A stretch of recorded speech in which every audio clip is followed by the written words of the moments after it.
What's good, everybody? It's Mr. Tony, KySports.TV.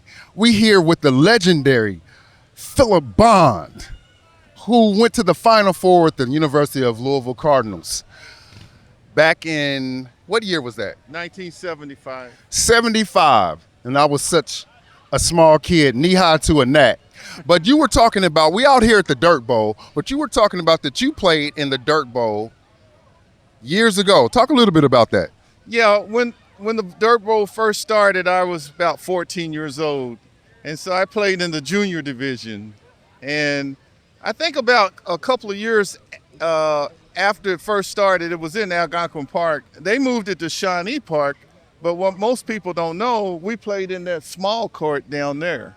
And then a couple years later, they built this court, and they started playing over there. But yeah, I was in the junior division. I was on a team with my good friend Gregory Bedford, who's passed now, but we won the championship, and this has just been a great event ever since then. Well, can you talk a little bit about how much you've watched it change over the years? Maybe some of the players that you got to see play in the Dirt Bowl.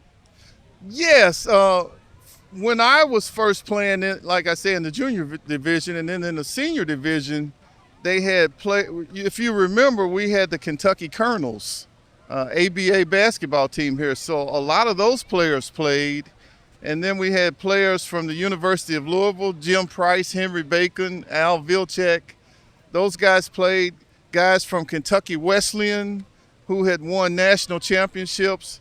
We had guys from Western Kentucky University who were really great players. They had good teams there, Clem Haskins and Jim Rose, Jim McDaniels. So this was just a hotbed of competition. It was really great watching them. Had guys like Dallas Thornton from the Harlem Globetrotters that came and played. So it was really, really fun. Now, what was the journey from you going from the Dirt Bowl to landing on the roster of the University of Louisville Cardinals and with the legendary Coach Crum? Well, I was recruited I played at Manual High School. And my senior year was Denny Crum's first year at the University of Louisville. So he didn't know too much about the players here, but he saw me play against Ballard in the regional tournament. And he asked Bill Olson, who was his assistant, he said, "Why haven't we recruited this guy?" So they recruited me, and the rest was history. I really loved my experience at the University of Louisville. Denny Crum was a great coach. Now, what did you bring to the court that had the folks with the oohs and ahs, and for Denny Crum to say, "Who is that guy? Let's recruit him"? Well, I played guard. They would call that point guard now, but when I was in high school, my senior year, lots of people thought I was the best point guard in the state, and I played on the Kentucky All-Star team and all that. And so when I came to the University of Louisville, I ran the team. I was Coach Crum's voice on the court. And it was interesting because my first year there as a freshman, that was the first time that freshmen could play varsity. Before that, the freshmen had to play on a freshman team. So when I got there, we still had a freshman team, but Coach Crum moved me to the varsity. So I became the first freshman to play on the varsity. And you ended up in the Final Four. Talk a little bit about that season and what that did for the University of Louisville. Well, that was a special year. We were picked and that was my sophomore year. We were picked by Sports Illustrated to be the #1 team in the country preseason. And we sort of lived up to that. We had 2 losses that year, but we avenged both of those losses. And we had a great team. Junior Bridgman, Alan Murphy, Bill Bunton, Wesley Cox, and myself. We started, and we had really good players on the bench. Rick Wilson, if you remember him, who ended up being a really great player, Ricky Gallen, Billy Harmon, Danny Brown. We just had Stanley Bunton. We just had a really, really great team. And when we went to the Final Four, it was much more difficult to get there because back then only 32 teams got to go to the NCAA tournament. Now they've got what? 68. 68. You had to win your conference to go to that tournament.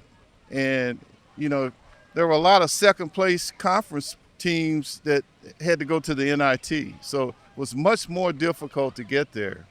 And we lost, unfortunately, to UCLA by 1 point in overtime. We all feel like we should have won that game. Fast forward 50 years. Here we are sitting at the precipice of another, what some people consider another special season. Can you talk a little bit about the job you think that Pat Kelsey is doing at the University of Louisville? Oh, I think he's doing a wonderful job. The first thing is he and his assistants are doing what's needed to get some of the best players here. Coach Crum used to say, good players make good coaches. So, you got to get the players, and it looks like he's doing a real wonderful job of doing that.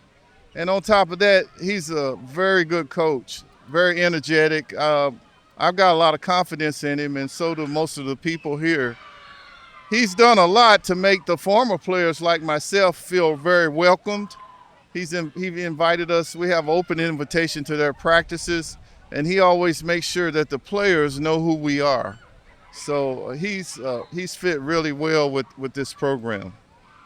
My last question is about people such as myself who see you and remark about the contributions that you gave to the University of Louisville and how special that is. Can you talk a little bit about the reception from the fans that you get? Yeah, it's very much appreciated. And, when you've played for the University of Louisville, at the time when you're playing, you're thinking about the games, you're thinking about what you're going to do, you're thinking about winning and losing and making the program great.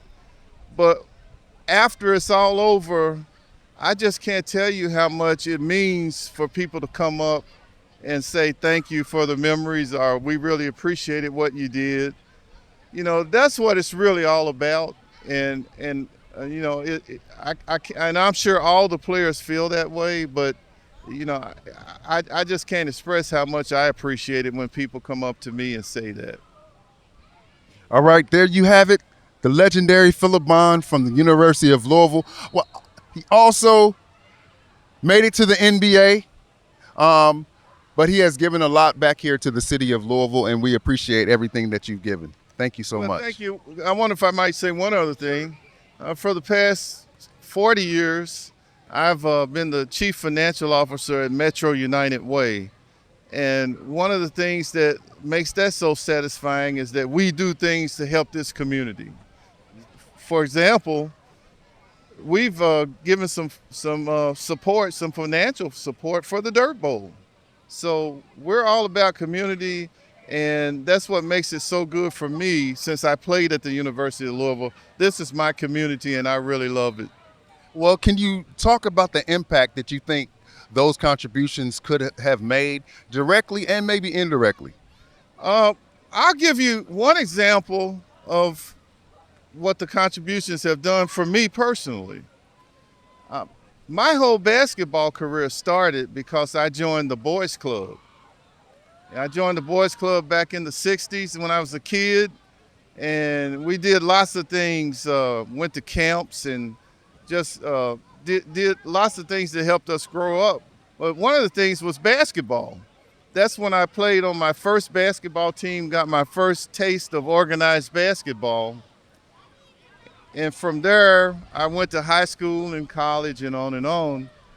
But little did I know that the boys club was one of the organizations that got significant financial support from the United Way. And now I work for the United Way, so it's like going full circle. Well, there you have it, folks. Giving back, getting and giving back to a community is where it's at, and to help communities grow. Well, we appreciate you, Phillip Bond, for what you've given us today and the contributions that you've made over those years. Thank you. Thank you. Thank you for that. Appreciate that. That was a good touch at Yeah. the end. Oh, well, thanks.